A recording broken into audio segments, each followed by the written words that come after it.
Good morning. Welcome back. We're still talking about the future of university learning. And now joining us successfully is Professor Justus Omukoya. He's the Dean of the School of Information Sciences. Good morning, Prof. And I had asked you the question of how much of an impact this has been, because you've not been able to offer the physical learning. How have you been doing it the past 6 or so months? Yeah, thank you, Sam, and thank you for having me on the show.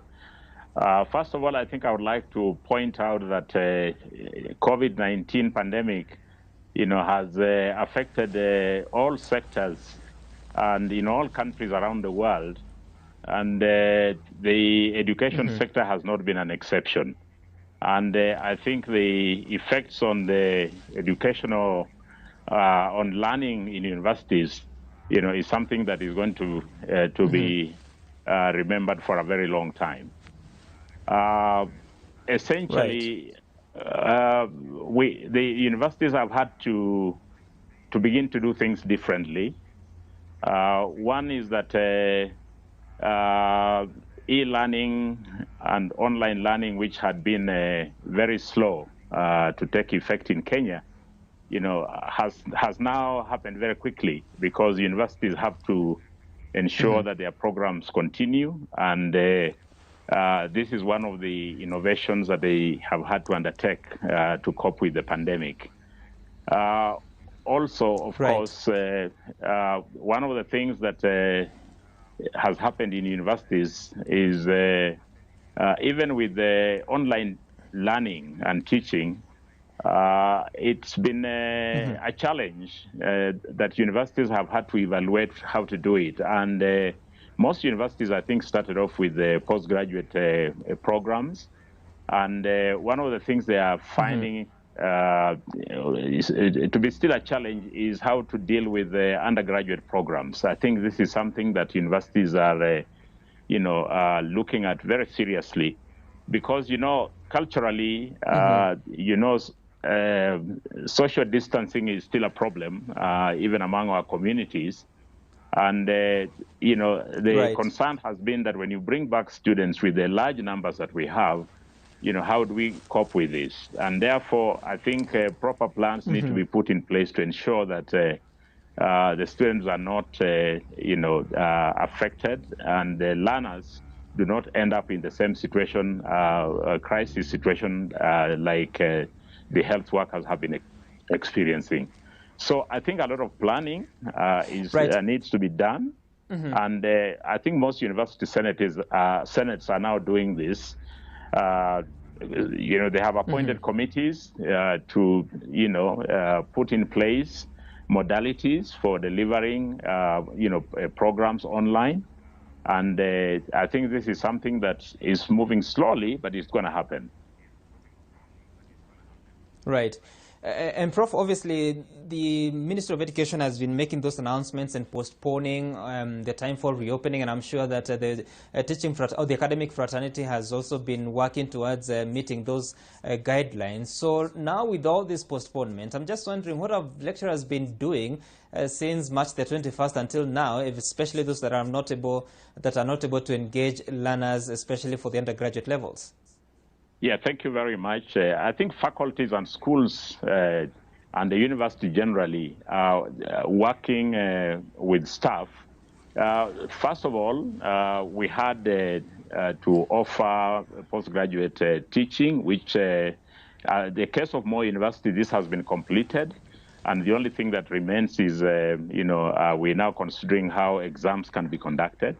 But staff are also busy working with, for instance, at Moi, we have the Institute of the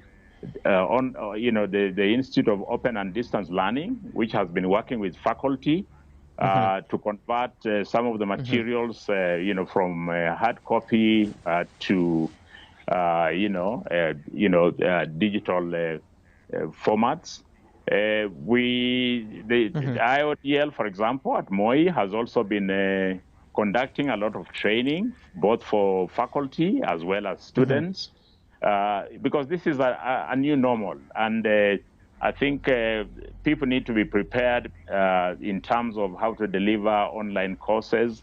And this is something that we are doing at the university. We have also been conducting, for instance, thesis defenses and seminars and proposal defenses online. So it's not that the staff are just idle. They're actually working and they're doing these things, using new technology. Right. And Prof, one wonders that we heard from the body that is responsible for placing different candidates to different institutions at the tertiary level. One wonders what happens to first years. They were supposed to begin their learning sometimes this year in May. Others were to start the academic year in September. So what happens? And have you been in touch with them just to assure them and give them direction on what should happen in the coming days? Yeah, I think different universities are doing things differently, and I can't speak for other universities. But I know that at Moi University, for instance, the first years have already been contacted. They have collected their letters of admission, and preparations are underway to see, if, for instance, some form of orientation can be conducted with the first years, at different school levels and so on. And so I think this is something that is happening. Obviously, the modalities of, how to kickstart the learning for first years is something that is still being planned. And therefore, at the moment, I cannot speak authoritatively on how this is going to be done. But I know that the university and the faculties are in touch with the first years. And most of them have actually collected their letters of admission. Okay, all right. Of course, I will wait for that development. The Ministry of Education is the one that will be giving that guidelines. So as we conclude on this, so how does this make you feel? I mean, of course, the traditional way of doing things would be physical lectures, but now it appears to be changing. I know you're not exactly a young professor, but how does this transform the way content is offered to learners at different levels in universities? I think it is obvious, university learning will never be the same again. Things have to be done differently. Things have to change. And technology, I think, is the future. I think we've got to, first of all, look at our infrastructure within universities and ensure that, universities actually put money where it needs to be. We've got to invest in technology and ensure that we are able to improve on our connectivity, put in place hotspots, that will enable, students to access, content wherever they are.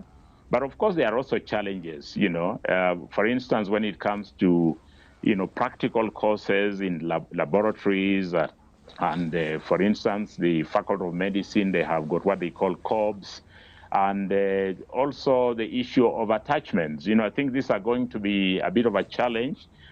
They can be done, but I think we are still trying to get to the bottom of how this exactly can be implemented. The other important thing, of course, is that go ahead. I think from what is happening in universities as well, I think we need the government needs to put more money in universities because especially in terms of investments in infrastructure, ICT infrastructure, for instance, this is something that needs to, universities will certainly need more money. We need to put money into research so that, again, universities are endowed, to be able to deal with the new normal. Okay, of course, more resources needed there. But as we conclude this, I don't know, those learners, what do they tell you when they contact you from the undergraduate levels? Yeah. I think the learners are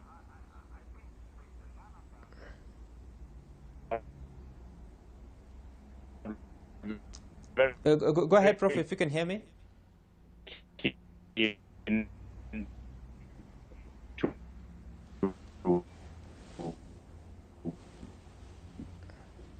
Well, unfortunately, we appear to have lost contact with Professor Mokoya. He was concluding his remarks on the future of learning. They are saying that more money is required to be invested in the sector to be in a position to conform with the new reality that we have now at a time that we have to live with a pandemic, the coronavirus pandemic that has continued to ravage different countries. In Kenya, already reporting 22,500 cases and counting, because you understand that we have not seen the worst yet. According to the health experts, they're telling us that we are yet to hit the peak. We've just on the ascension to that. So we will be seeking or looking at how it impacts on the different sectors. Today we're looking at the education sector, and I wanted us now to speak to senators in as far as the conversation around the revenue sharing formula, the standoff that has been, but I think we do that after the break. We'll try to speak to Senator Samson Cherargei as well as Senator Mithika Linturi after the break.